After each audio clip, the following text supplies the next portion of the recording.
साथियों नमस्कार, यशो मंगल में आपका स्वागत है। पिछली बार हमने जब आप लोगों से बात की थी तब निरंतरता की ओर आगे बढ़ते हुए हम बात करेंगे आज अंतर की आवाज़।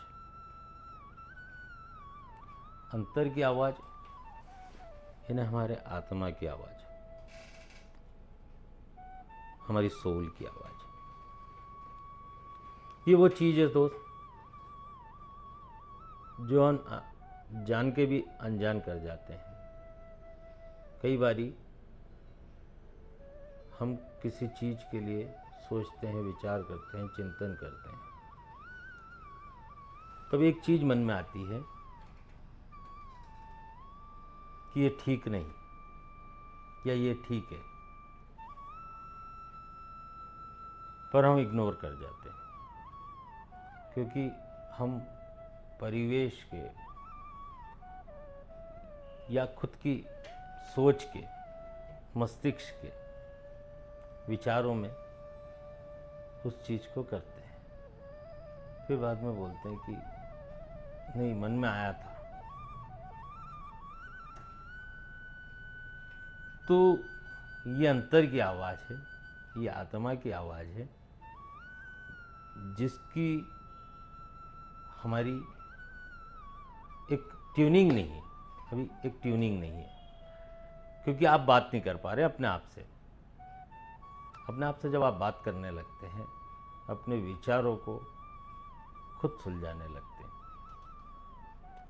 और वो जो आत्मा की आवाज़ है वो परमात्मा की आवाज़ है, क्योंकि आत्मा भी अजर अमर है। तो इन सब चीज़ों को यदि हम बहुत विचार करें और मंथन करें, ध्यान दें थोड़ा सा उसकी तरफ, तो एक चीज़ समझ में आती है कि हमारी जो स्थिति है एक मृग के समान है। कहा जाता है ना कि उसकी नाभि में खुशबू है और भटक रहा है, भ्रमित है, भयभीत है, खुद को खुद ही नहीं जान रहा है। तो उन सब चीज़ों को देखते हुए यदि हम अंतर की आवाज़ की तरफ विशेष ध्यान दें, तो देना भी चाहिए, क्योंकि जो कुछ है वो आपके अंतर में है। बाहर तो संसार है और संसार देख रहा है, समझ रहा है, आप देख रहे हो, आप संसार को समझ रहे हो। इन सब चीज़ों को समझने के लिए आपको अपने ऊपर विशेष ध्यान देना पड़ेगा, अपनी अनुभूतियों की तरफ ध्यान देना पड़ेगा, अपने विचारों की तरफ ध्यान देना पड़ेगा। एकाग्रचित होकर यदि चिंतन किया जाए तो बहुत सारी चीज़ों का हल स्वयं में ही है, बाहर कहीं नहीं है। तो ये है अंतर की आवाज़। फिर एक चीज़ जो है हम लोगों को बड़ी विचलित करती है।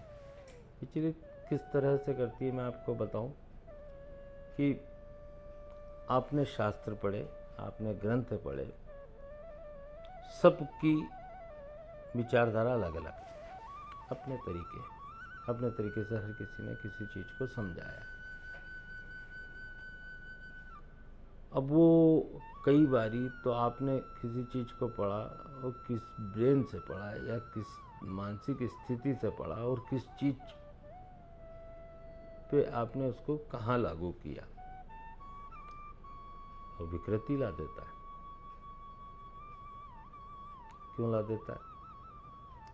क्योंकि उस समय आप तनावग्रस्त हैं तो भ्रम उत्पन्न होते हैं। भ्रम से भय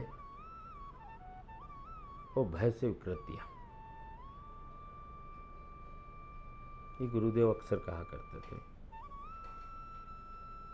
तो हम कई बारी किन्हीं जान के भी समझ में आ रहा है कि हम उस चीज़ को गलत देख रहे हैं या गलत ले रहे हैं। तो सब तथाकथित, या कहना चाहिए कि सब चीज़ें जो हैं विचित्र विचित्र भाव की उत्पन्न तो हो रही है, पर समझ से परे जा रही है। खुद की समझ से समझ रहे हैं, हम समझ रहे हैं कि ये गलत है, फिर भी हम कर रहे हैं। और करते करते कुछ लोग उसका नाजायज फ़ायदा उठाने लगते हैं, अपनी दुकान सजाने लगते हैं, आपके भय का अपने अपने साइंस से आप भटक जाते हैं, भ्रमित हो जाते हैं, ना चाहते हुए भी उन सब चीज़ों पे पैसा खर्च करते हैं। हासिल कुछ नहीं होता है, पर एक विश्वास रहता है कि शायद इनसे कुछ फायदा होगा। हमें किसी भी चीज़ का या किसी भी विद्या का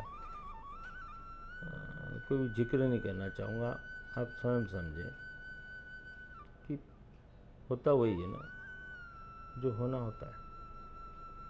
कोई किसी चीज़ को चेंज नहीं कर पाता, बदल नहीं पाता।